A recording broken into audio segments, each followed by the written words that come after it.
I don't know or really care if Kamala Harris spent too much time with Liz Cheney on the campaign trail.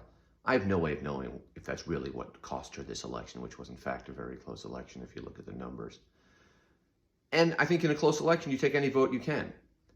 But there is something that troubles me about the narrative from the Never Trump Republicans, which increasingly has seeped into the mainstream political discourse. And that is this: if you really have a problem with Donald Trump, if you really have a problem with the fascist direction the Republican Party has taken, you can't live in the fantasy that this just began magically when Donald Trump came down that escalator in 2015.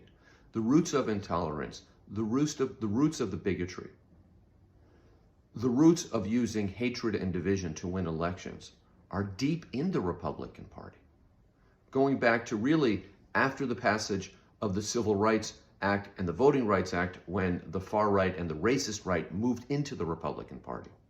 The roots of Trump are indeed in Reagan, in Richard Nixon's Southern strategy.